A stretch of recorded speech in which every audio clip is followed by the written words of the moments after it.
My name is Krogh, as introduced. I'm with Thayler and Thayler in Ithaca. I've been practicing as an attorney in Ithaca for 22 years, and most of that time has been involved in municipal and administrative law. In perspective, I represent 7 towns in 3 different counties, most of which are here. I do a lot of municipal work for municipal organizations, whether they're watershed groups or water or sewer plants, or different types of organizations, Bolton Point, you name it. So this is sort of, shameless self-promotion, and just understand that this is not legal advice.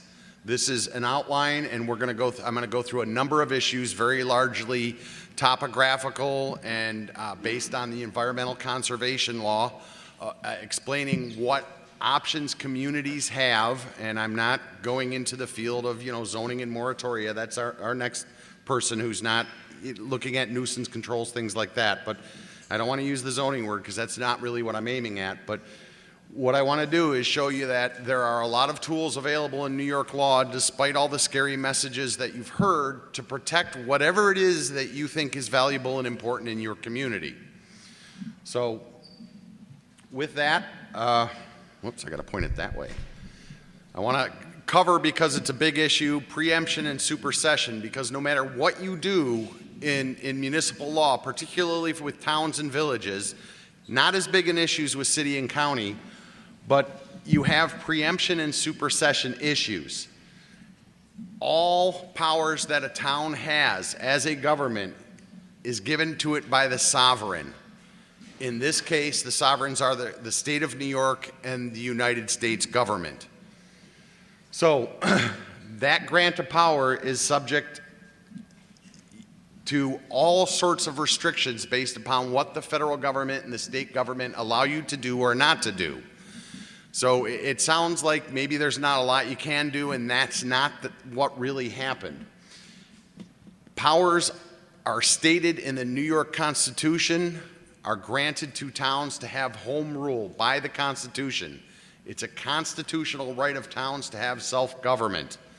This is confirmed by the Municipal Home Rule Law and the Statute of Local Governments, which create specific statutes putting into effect that declaration of overall governmental policy embodied in the state constitution. However, those powers are subject to the actual delegation of authority to regulate in a given area, or any issue of preemption by the state or federal government.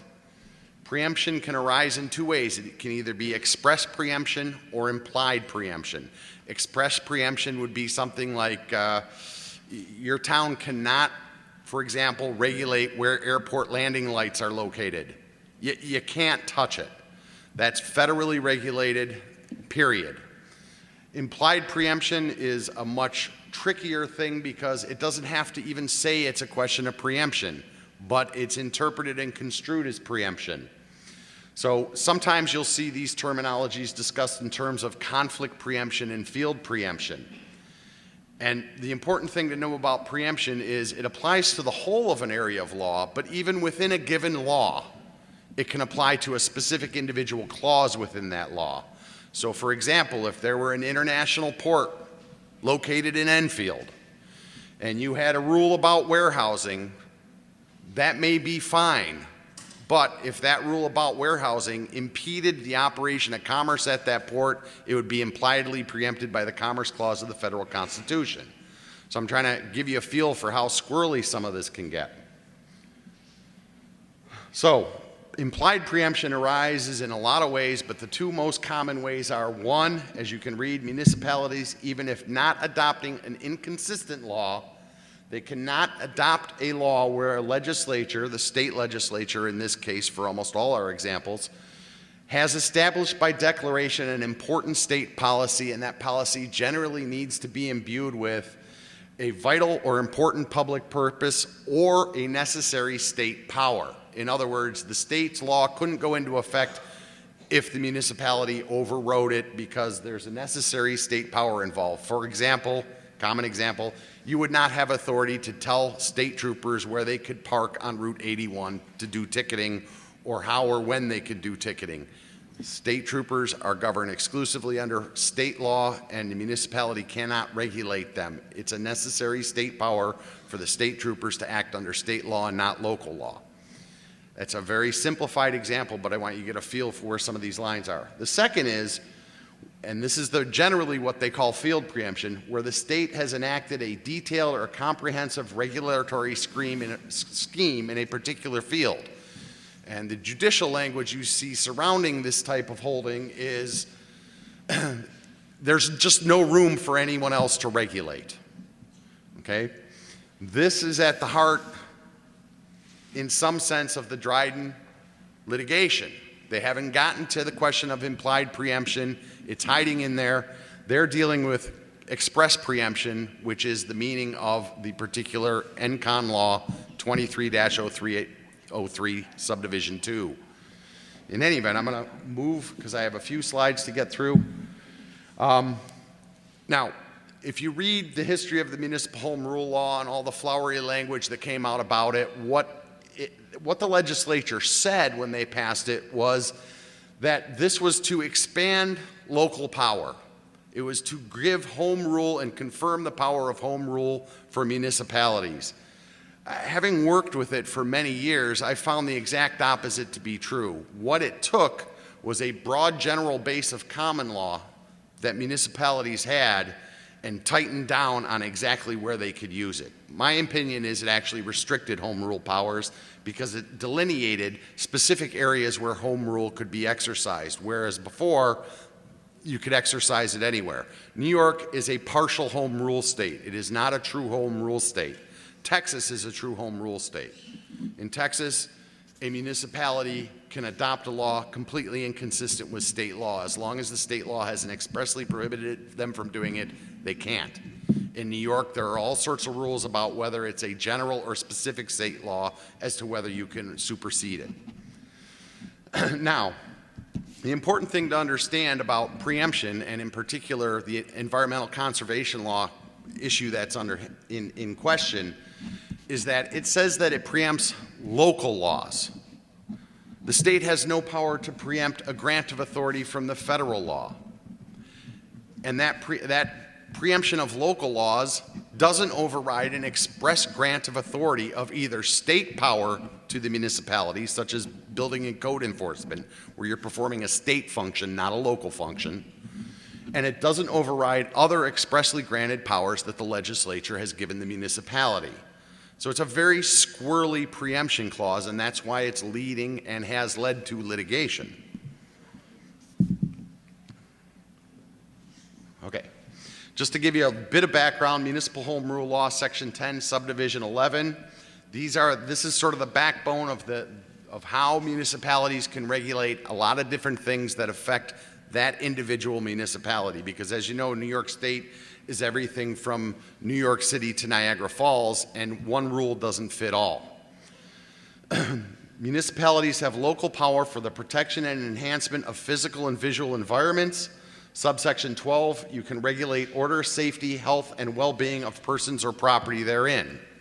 Again, giving you an example of a supersession or a preemption question, health and well-being regulation, okay? A municipality can regulate, for example, noise, traffic, a whole bunch of different types of things within reason, but they couldn't adopt a special rule on murder that overrides the New York State penal law, because New York State has extensively legislated and completely occupied the field of felonies, and that's not within the power of the municipal home rule law. So, when looking at the general broad powers of the municipal home rule law, it's important to state that it only applies when it is a proper subject of home rule. If there is preemption, there's no power to regulate unless you're expressly granted that authority by the state. Now, we're going to go the other direction now and show you all the different areas relating to some of the issues that can arise with any industrial activity, particularly, high volume hydrofracking, slick water, long lateral line development, whatever you want to call it, unconventional gas drilling. There's a lot of express powers granted to municipalities, including towns, to regulate wetlands, air pollution, water pollution, aquifers, and even in code enforcement. These are very broad, sweeping powers given to municipalities, hidden all over New York state law in literally dozens of places, and I just picked two as an example because I could fill pages with it, are these little individual small grants of authority that can also be helpful. As I give an example, GML, General Municipal Law 72-L, permits regulation of navigation and flood control improvements, but of course you can't override the Army Corps of Engineers because they're federal. And General Municipal Law 99, you can regulate wells, catch basins, sumps, and cesspools. This includes well heads. So, between the broad grants of authority and the specific grants of authority, a municipality, its citizens, its groups, its parties and interests need to look at a lot of different things to understand how all the pieces of the puzzle can fit together and achieve a goal. So, I want to go on to aquifer protection. It's a pretty big issue. It's one of the #1 issues that's being commented upon in the SGICE. This one's really important, and most people are surprised when they see it. And I mean most people, I mean even municipal people that are familiar with some of these laws. ECL is the Environmental Conservation Law. I tend to call it ENCON because it's easier than ECL or Environmental Conservation Law. 15-01053 requires comprehensive planning for water resources, and it specifically states the acquisition, storage, diversion, and use of water for domestic and municipal purposes shall have priority over all other purposes. That's state law. That's what it says. So that's a pretty positive statement of what the intent of New York State is when it comes to water resources. Domestic and municipal purposes, and in context, municipal purposes means municipal water supplies. It doesn't mean a municipality can drain a lake and sell all the water. We're talking about use for citizens in homes, use by citizens in farming, and all of the traditional things that form the basis of why New York State has a population from the first day it was a state to today. Hidden within Article 15 of the Environmental Conservation Law, and I'll say ENCON, but are a lot of provisions that affect local governments, but they equally grant power to local governments. Title 5 gives you authority to protect water. Title 31 gives you groundwater protection rights. You can also look at water pollution control, freshwater wetlands, and sole source aquifer protection. There are procedures within all of these articles of the Environmental Conservation Law for how to do this consistent with state law and with the help of the state to meet the declared public policy of the state to have clean air and clean water for the use by its citizens. There's also hidden within these areas are a bunch of other little individual pocket points, things that come up in bond acts, the quality bond acts of 72 and 86, which were state laws, where funding and money were generated to help with various municipal projects. And there are some powers and broad sweeping statements in there about what the goals and views of the New York State Legislature are towards what is worth protecting in New York and what is the power of a town as a government to affect that protection. You also have some federal overlays with the Clean Water Act, the Rivers and Harbor Act. I don't know if many know it, but the Rivers and Harbors Act is really the backbone of wetland protection on a federal level. A Clean Air Act and the Clean Air Bond Act of '96. So again, just like before, there's very broad, specific powers, and then there's these little pinpoints that are helpful that you can look at. So I don't want to spend all day on aquifers. I've been working with Cornell on an aquifer protection law in Danby, and it's a very complicated subject. That makes it look easy. I'm not here to teach you how to write an aquifer law or how to regulate or identify aquifers. First thing you have to do is find out where they are, and that's a difficult and expensive thing. It requires test wells. And fortunately, USGS is providing a lot of funding and assistance to get that done in this region. And that's an issue that, as citizens, you can ponder upon and ask your board about and go from there. I just want to jump ship now and get into a little bit on wetlands and let you see what some of the authorities are and what some of the powers you have relative to wetlands. NCON 240501, each local government may adopt, amend, and upon filing of the appropriate freshwater wetlands map, implement a freshwater wetlands protection law or ordinance in accordance with this article to be applicable to all freshwater wetlands wholly or partially within its jurisdiction. Now, there's some superseding rule, there's some supersession issues hiding in here, some preemption issues. This power has been delegated to municipalities, but in the definition of municipalities in the NCON law, it includes counties. And if your county has already enacted a wetlands protection law, then it's too late for your towns and villages. The county has taken over that field. So there's some squirrely rules hiding in here, but that hasn't happened in Tompkins County. The underlying legislative grant of authority in wetlands to protect wetlands is very broad. They have been recognized as vital to the health of a lot of ecosystems and important filters for aquifers, which, as many may know, in this area being a lot of, having had a lot of glacial activity, a lot of our aquifers are shallow gravel aquifers adjacent to steep slopes. In other words, they're very susceptible to infiltration by contaminants. That's one of the reasons that New York State has given very broad authority to municipalities to protect wetlands, because they are important. Now, a wetland is not a wetland if it gets too much or too little water. So the authority actually extends beyond the wetlands, much like Corps of Engineers authority, and it can reach out to protect the things that create the wetland: intermittent streams, ditches, feeder creeks, springs, you name it. If you look at federal wetland protection, your roadside ditches are sometimes protected as vital to a particular wetland. A town's authority, I don't believe, extends that far, but it does extend to protect some of these related features that cause a wetland to be a wetland. And keep in mind, a wetland is not just wetland, it is an ecosystem. So when you try to protect a wetland, you have to identify and delineate where it is, and the state will help you do that. Again, there's funding available through the DEC to identify wetlands. So we know wetlands are protected under state and federal law, and that local governments can exercise powers in relation to wetlands, but the local government's authority or exercise of jurisdiction cannot be in conflict with state law. However, they can be more restrictive than state law. Statute flat out says it.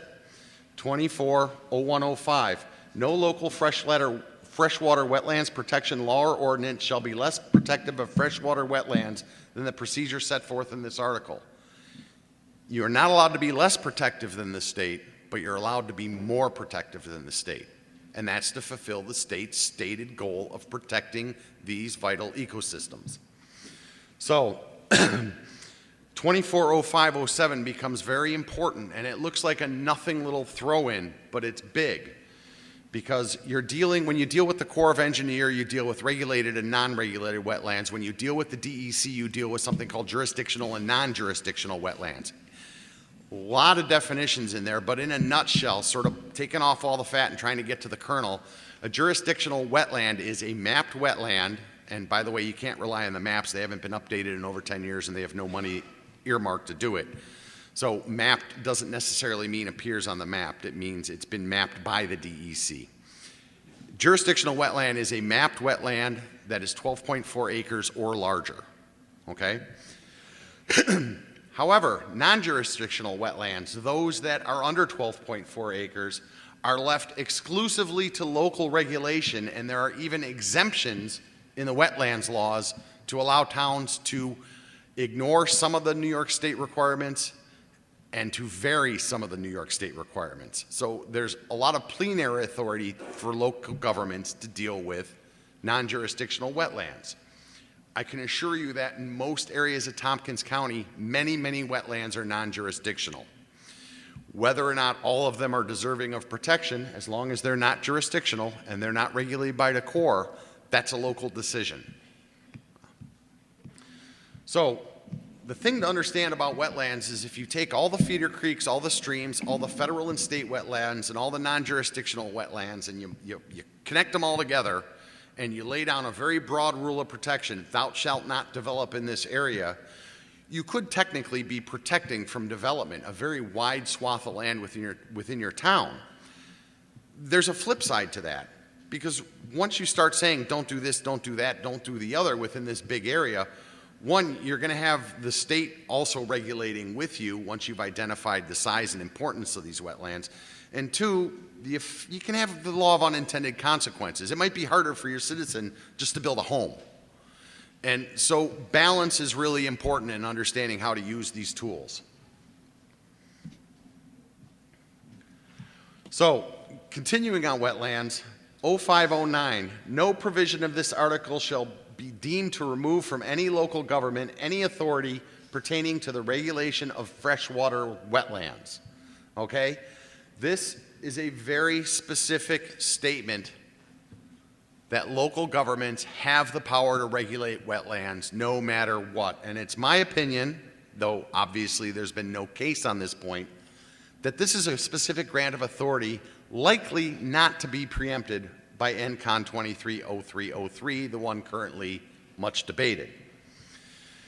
This provision went into law specifically because there was a case, Artizone v. Elliott, went to the Court of Appeals, which is the highest court in New York State, highest civil court in New York State, where the courts had interpreted the NCON law to say that a municipality had been preempted in its wetland regulation scheme. The legislature didn't like that because that wasn't what they intended. They wanted local control over wetlands. They wanted the assistance. They wanted the technical help, you name it. So the legislature put that provision in 0509 specifically to overrule the courts when they said that the municipality was preempted. So it's an important thing to understand, that the legislature has already told the courts, no, we do not intend municipalities to be preempted when regulating wetlands. And they already overruled the first court that did it. So, again, with wetlands, there's a lot of preemption issues, and it's a complex undertaking. There's a lot of authority, but understanding preemption rules and how a local regulation interacts with state regulation is deserving of real time and study. You don't just find a wetlands law somewhere and put your stamp on it and say, we'll take it. Because it just doesn't work like that. Related to wetlands, of course, are floodplain protection and stormwater laws. Floodplains laws are mandated by the state of New York, and they have a sample online, and they regulate all sorts of activities within designated floodplains. And in case you hadn't heard, given all the events of the past 2 or 3 years all over the country, they're actually in the process of reevaluating what are 100-year floodplains. So some of those maps will change in the next 2 decades, perhaps. So if you want to look at some towns that have wetlands law, I put 3 towns up here that have one. They're all very different: Greenberg, Hamburg, and Hempstead.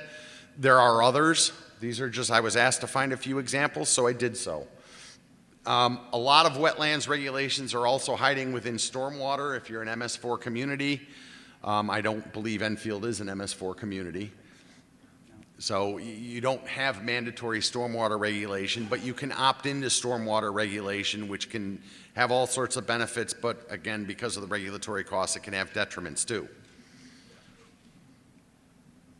Okay, move to the next topic. It's a broad swath. It's a big, wide paintbrush. I've tried to figure out what to call it. I've settled on topographical issues.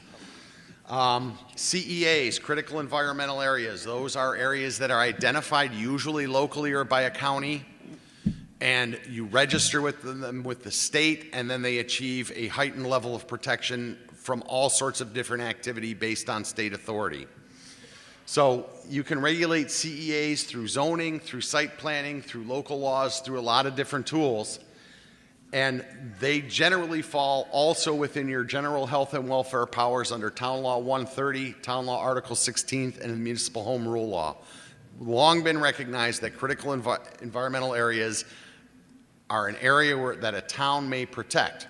Now in Tompkins County, there's a concept called a UNA, a unique natural area.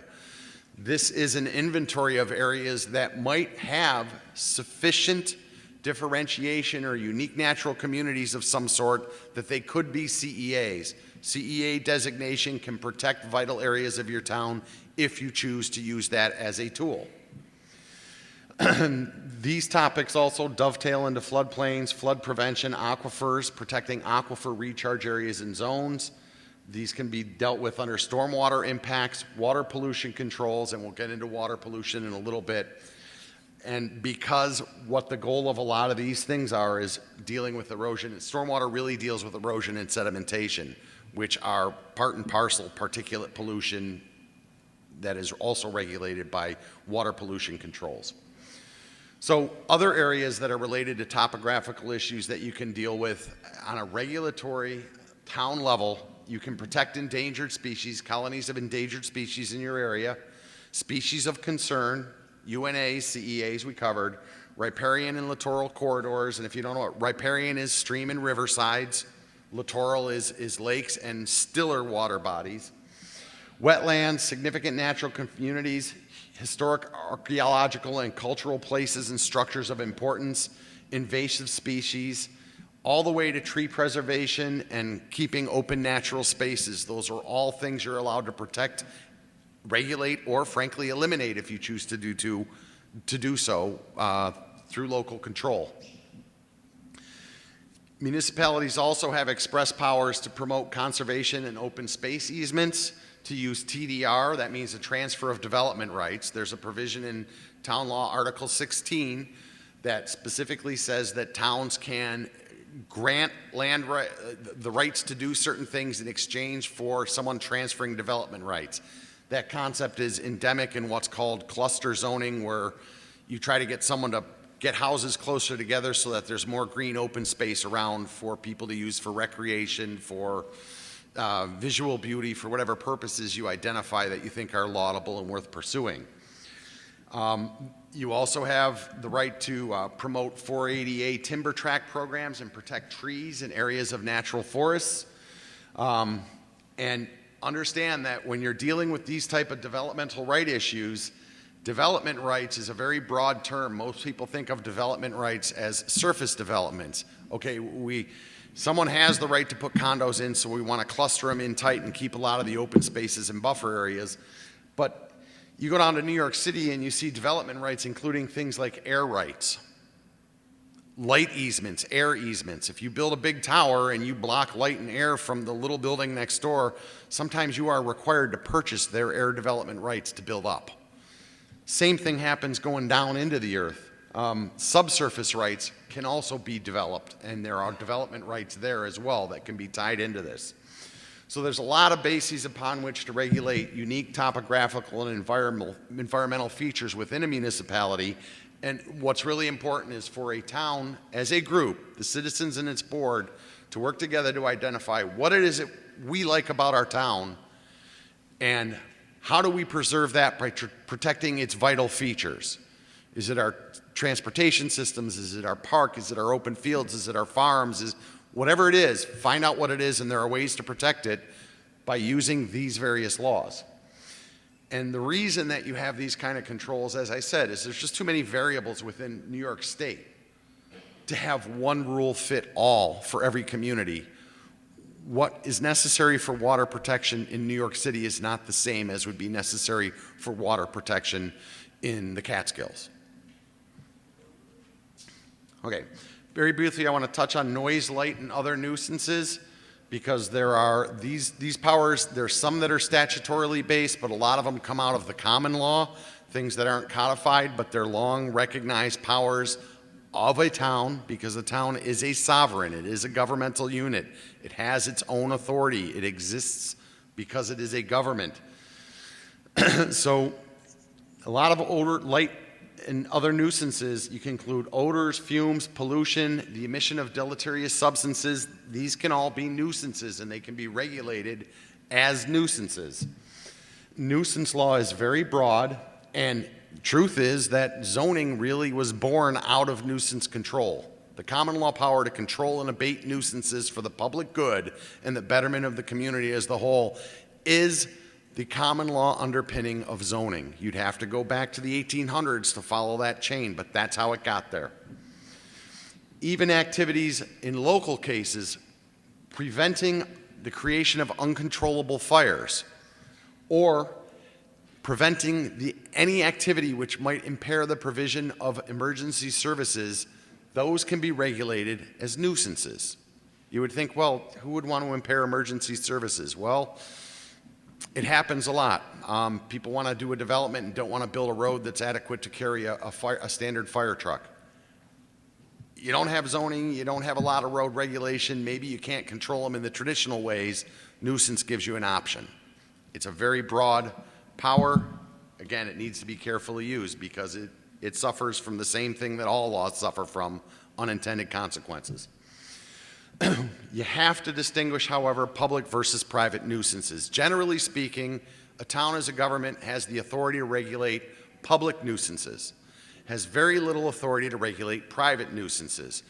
All right, so if you had someone who was going to be, wanted to operate a traditional trip hammer on a waterfall so that the whole town would hear every 3 seconds, 24 hours a day, bang, bang, bang, the metallic clang of an old style pump, that would be a public nuisance. If it's somebody's dog barking on Smith Street and the neighbor's annoyed, that's really not a public nuisance. So the distinctions are not always clear, and that always needs to be looked at carefully.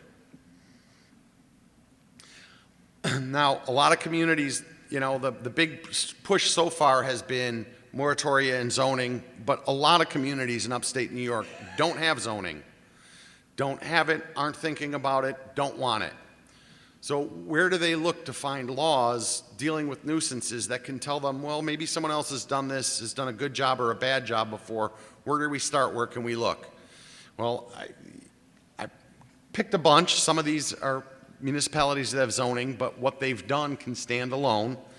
You can regulate foot candle output of light sources. You can regulate illuminated signage, especially along roadways where it might impair the vision of motorists or create glare.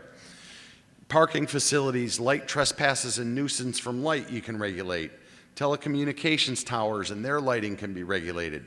Scenic travel corridor districts to preserve a rural character of a community can be done. Prohibiting unreasonable noises, sound reproduction advices for commercial purposes, construction activity regulation between certain hours in high-density residential areas. These are types of nuisances that can be regulated under traditional nuisance law. Container and warehouse noise, railroad operations, aircraft operations, entertainment sites, these can be regulated through nuisance controls. But again, like with everything else, there are a lot of preemption questions in here. For example, you can't regulate aircraft warning lights. There are agricultural activity exemptions.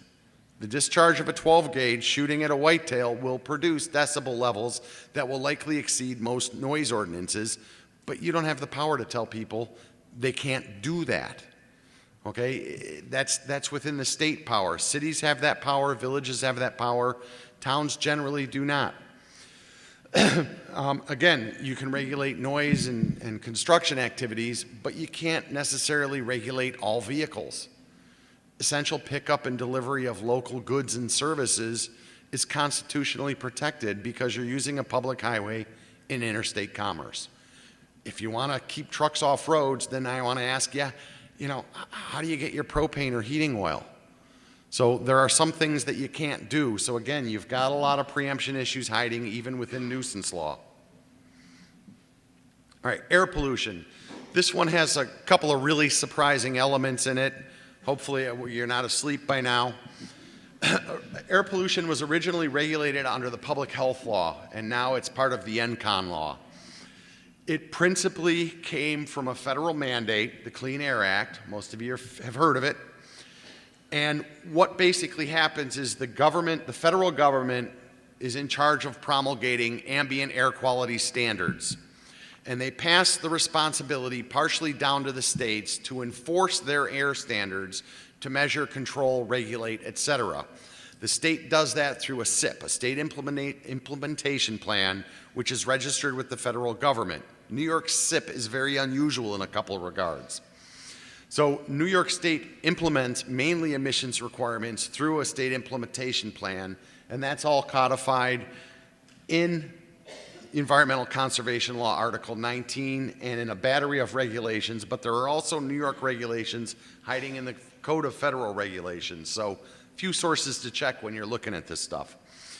Certain things are outside of the scope of control of a municipality due to federal preemption, and I list a few of them.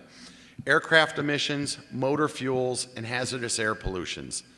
Most of those are preempted by the federal government, and whatever they left behind is largely preempted by the state.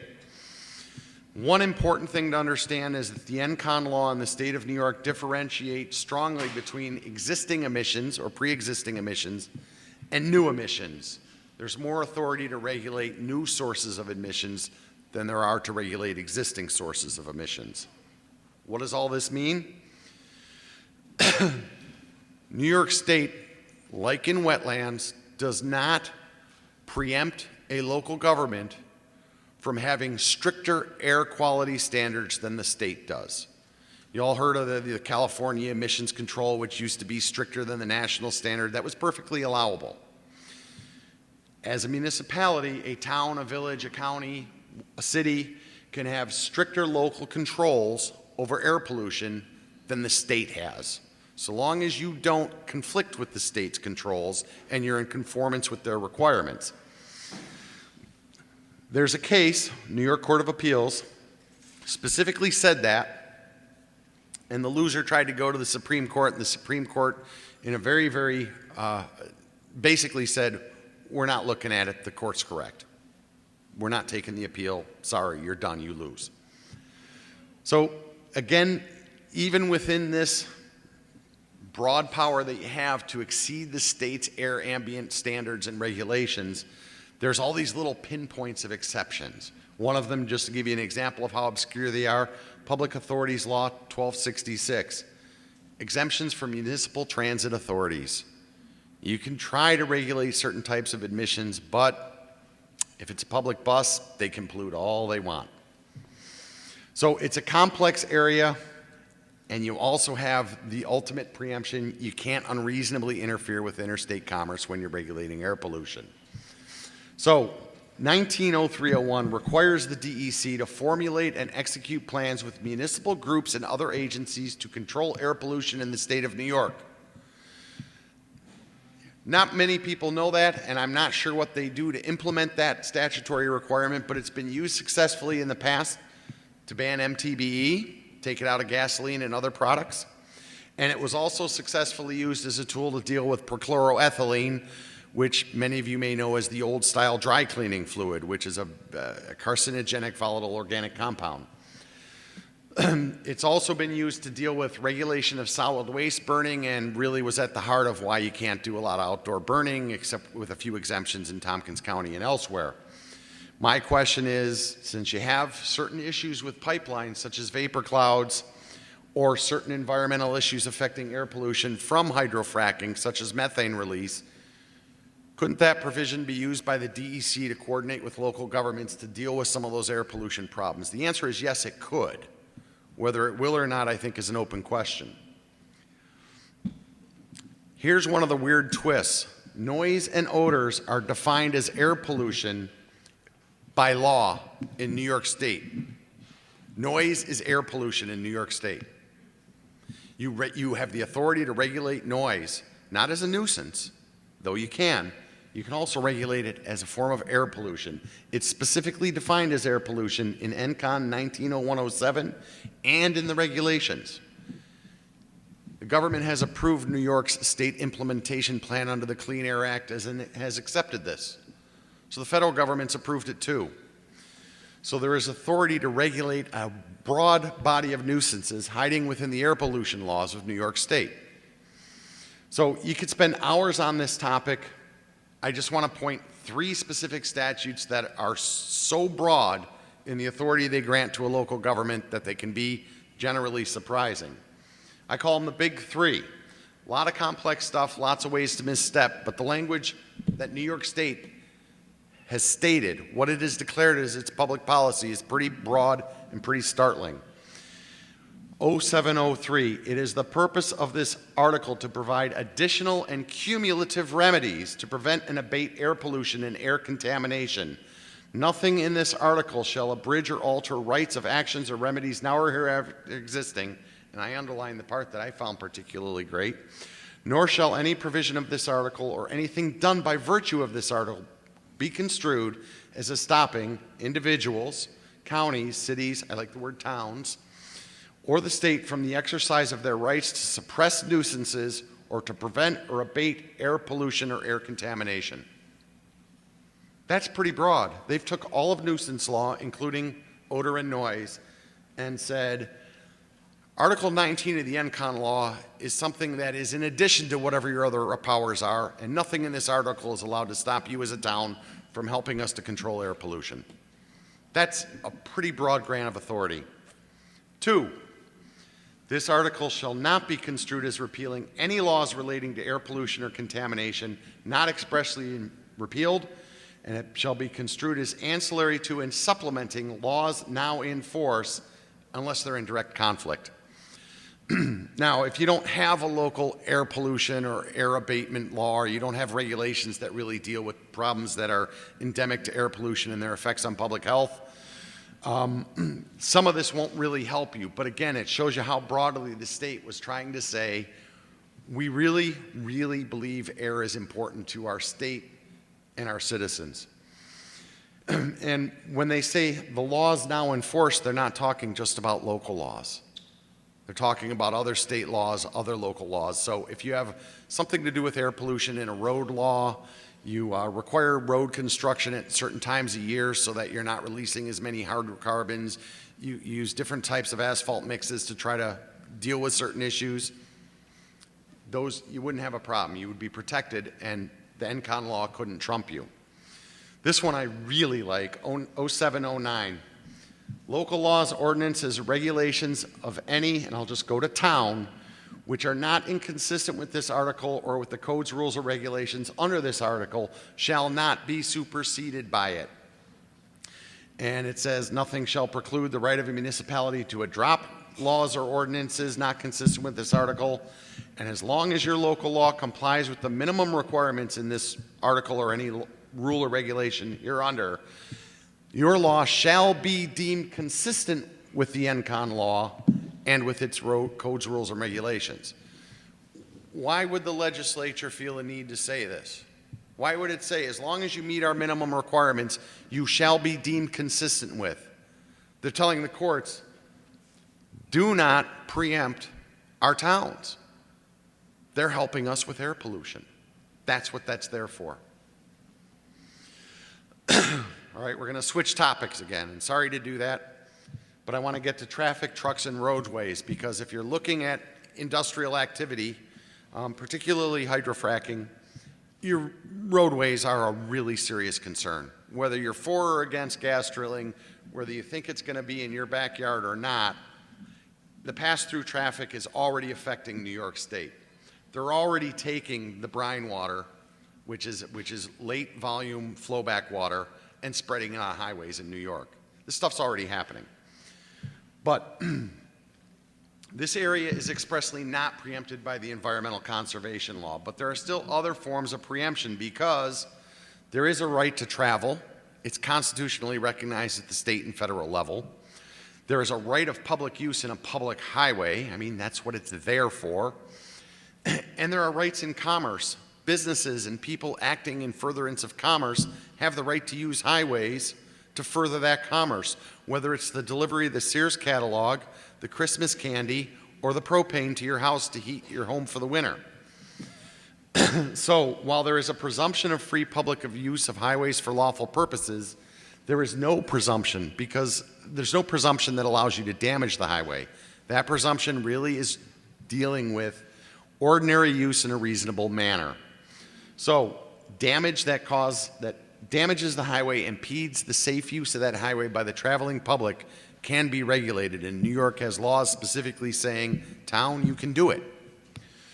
So there's a lot of powers granted to the towns in the highway law and the vehicle and traffic law because, frankly, highways are considered owned by the government. The town owns some of the highways, the county owns a bunch, and the state owns a bunch. That's a form of public property. And when a government, like a town, is trying to regulate and protect its own property, just like you protecting your own castle, your powers are pretty broad, pretty plenary. A lot of authority for towns to deal with roads. So, highway regulations and protections take a lot of forms. The four most commonly used now are roadway classification, distinguishing between a rural feeder route and a commuter connecting route, a high volume residential route, whatever. Roadway excavation and construction laws, dealing with people that try to dig and bury and build things in your roads and how roads are built. Road use regulations, dealing with how you deal with people that damage the roads or misuse the roads. And road use agreements, which are now coming into common effect in dealing with gas drilling, but have also been used a lot in New York State for hydroelectric dams, for wind farming, for a number of other type of large industrial projects. So in dealing with, I don't want to go into classification laws and excavation laws and road use agreements per se. I really want to deal with road use regulations and focus in on that one for tonight. The most utilized provisions are V&T 385 and 1660 for towns. There are parallel provisions for villages and counties. Counties have a lot more authority with roads than towns do, but towns aren't doing bad. Section 385 of the Vehicle and Traffic Laws is state law that regulates the dimensions and weights of vehicles and carries express prohibitions from certain types, sizes, and weights of vehicles from using town roads, okay? From using state highways of many types. No person shall operate or move on any highway or bridge, any vehicle or combination of a size or weight exceeding the limitations of that section. Now, it's a little misleading because they can do it because what this requires is that they go get a special permit, heavy haul permits, divisible load permits, etc. But I want to give you an idea of some of the natural restrictions. No more than 96 inches long, excluding safety devices for the width, inclusive of load 102 inches plus safety devices on any qualifying or access highway. A lot of exclusions to track through because firefighting vehicles, school buses, escorts, motorhomes, you know, if you're traveling within a certain distance of an interstate route, you're exempt from this. If you're traveling with a certain type of Interstate Commerce Commission permit, you're exempt from this. But a vehicle over that size could not travel on your average town road. Most of your town roads here are not adjacent to an interstate. I think it's fair to say all of them. Height of a vehicle cannot be more than 13.5. Length of a single vehicle, and you can see all the rules about length. Combination vehicles, 65 feet. There's also lots of rules about tire width, axle calculation rules, formula for computing maximum axle loading, and I've tried to figure them out. They're all sigma calculations. They're very difficult, but you can actually determine the axle weight of a vehicle by the tire weight per inch of tire width. And in doing that, you have to take into account what the tire is made out of. Is it solid, pneumatic, rubber? What is it? It gets crazy. So the key to understanding is, where are the boundaries of regulation and what are the engineering standards that you need to develop to be able to successfully regulate in this area? Because you can't just make it up.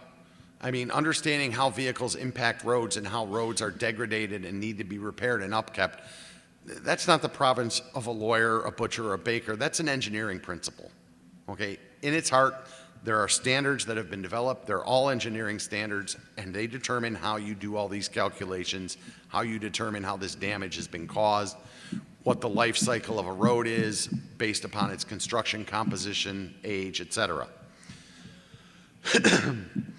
So most towns, because of the complexity of 385, even though you have authority to regulate there, have chosen to regulate under 1660. Because it doesn't have all of these complex formulas. It's still, at essence, an engineering problem, but 1660 is very clear in where your boundaries are, and you don't have to get involved in sigma calculations and how wide is a tire. Subdivision 10 says a town may establish a system of truck routes for vehicles and combinations in excess of 10,000 pounds and may exclude those vehicles from other routes and roads. This is your heavy haul route designation, basically. You can identify where in your town to put a heavy haul route and tell all vehicles over a certain weight, stay off our other roads, okay? Again, there's exceptions. You can't prevent local delivery or pickup of merchandise. The system of truck routes must provide suitable connection with state routes entering and leaving the town. And there are certain other things you're not going to stop. An empty school bus is at least 10 years ago, an empty school bus was 22 tons. Okay? You're not going to stop a school bus based on this law. I mean, I know children aren't local goods, but there are other laws that say you can't stop a school bus. I'm not getting into those here. So just understand, you can't prevent local delivery or pickup of merchandise. What's the logical, what's the legal underpinning of that? Boom, preemption. You can't interfere with the Commerce Clause, the right to travel. That's where it comes from. Believe it or not, it's a constitutional limitation based on preemption. Subdivision 11, a town may temporarily exclude from any portion of any town highway a vehicle over 4 tons if, in the opinion of the town, it's pretty broad, the highway would be materially injured by the operation of that vehicle. So you have to post signs, you have to publish a notice, and you're allowed to create a permitting process for the use of that road. So that's where, in a lot of cases, bonding requirements for the repair of the road, engineering studies to identify what the road can handle and how it may be damaged, and road use agreements come into play. So the important thing here is, while you have this authority, be really careful. You can't be arbitrary and capricious, because it would be very easy to write a law that did all this that didn't make any sense at all. And I assure you, they're out there. You have to be consistent. You can't pick on one person or one industry. This is about regulating your roads, not the businesses that are using it. So you can't write a law because, you know, somebody came into competition with the old matriarchal family of the Joneses that have been supplying propane to everyone in Enfield for 700 years. And now the Smiths have come in and said, we're opening a propane place, and now you want to kick all their trucks off the roads. Not going to work. Okay? You need to deal with the roads and not necessarily the people using them. So pick rational standards, make sure they make sense, make sure they're enforceable, and please talk to your engineer. Subdivision 17, you can exclude all sorts of combination from specific highways. And this is how you dovetail into highway classification system. You have to have a rational basis to exclude something from a highway. In other words, a tandem tractor trailer shouldn't be driving down Black Oak Road. It couldn't make the geometry doesn't work. You couldn't make the turns. Okay, and there's lots of places in Enfield. There's lots of places in every town in Tompkins County where it would be completely ridiculous for a tractor trailer to try to travel. Fortunately, most of them do manage to stay on county roads and state roads, but with certain industries, that's not going to stay that way. Again, though, you can't stop local pickup and delivery of merchandise and other property, and that may become a sticking point relative to gas drilling. We have yet to see. Subdivision 25, broad swath of authority. You can adopt additional ordinances, orders, rules, and regulations with respect to traffic as local conditions may require, subject to the provisions of various laws of this state. A little preemption take back at the end. Subdivision 28, you can exclude specific types of vehicles, set hours on limits of operations on particular highways. Again, you can't stop local delivery in certain goods and commerce. And when you do set a road rule or you start looking at road uses, I've seen this happen before. Towns say, well, that road can only take 6 tons, so we're going to post it for 6 tons. Don't forget the bridges and culverts.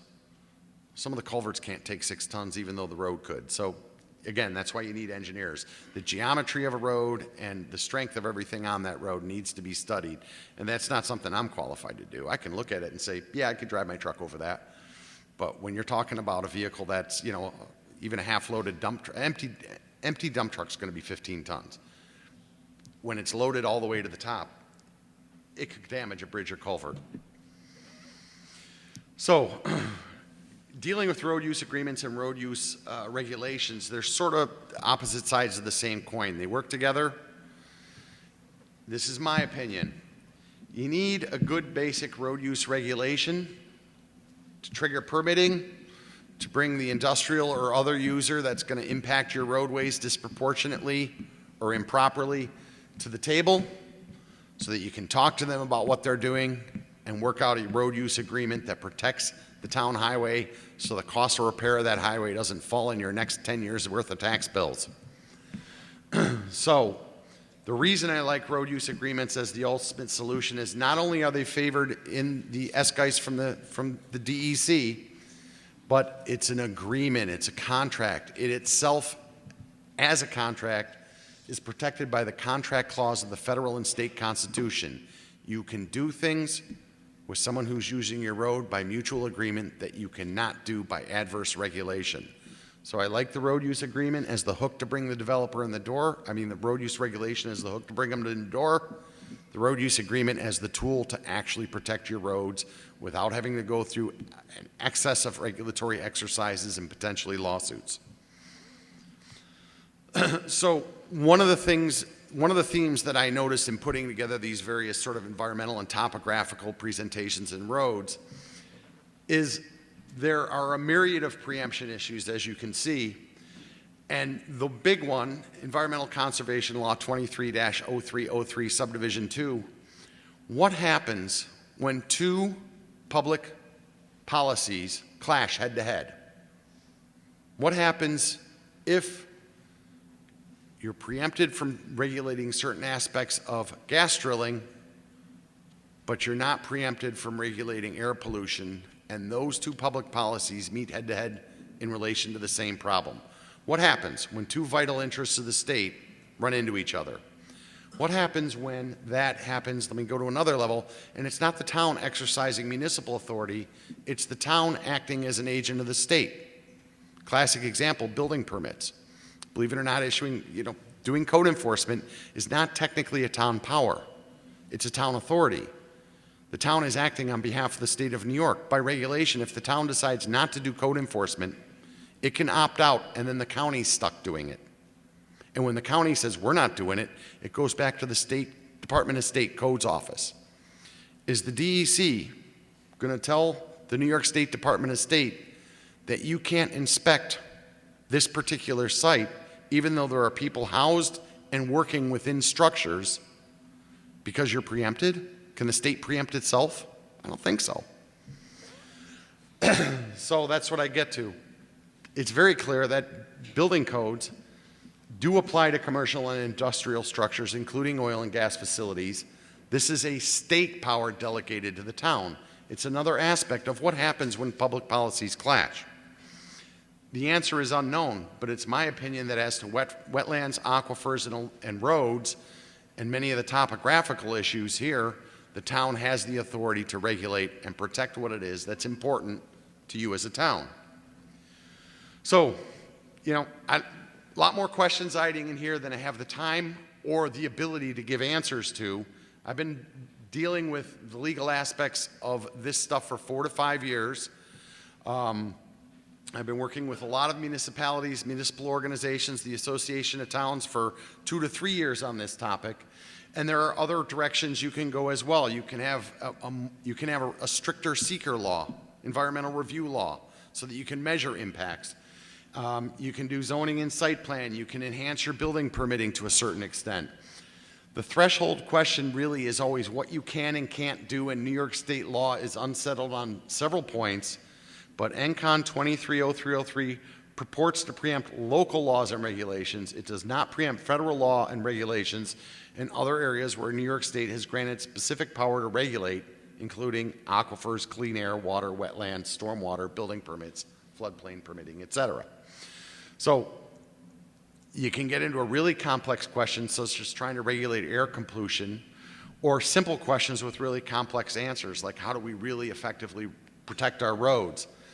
But the town is a government, and it is not without authority to take action when needed. What you need to do is identify what you like about your community, what you need to protect, and then find the right tools to get it done. Thank you.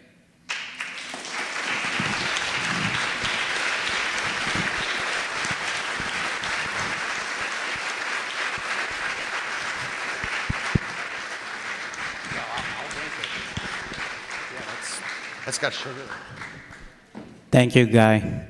Just a couple reminders while David is getting set up. Thanks for holding your questions, first of all, but if you do have questions written down now, go ahead and raise your index card. There are folks in the back of the room that will be collecting them throughout the presentation. Or during the break, if you want to bring your question up here. However, if there are quite a few questions getting collected now, yours might be buried. So, and on that note, you're on, David. Thank you.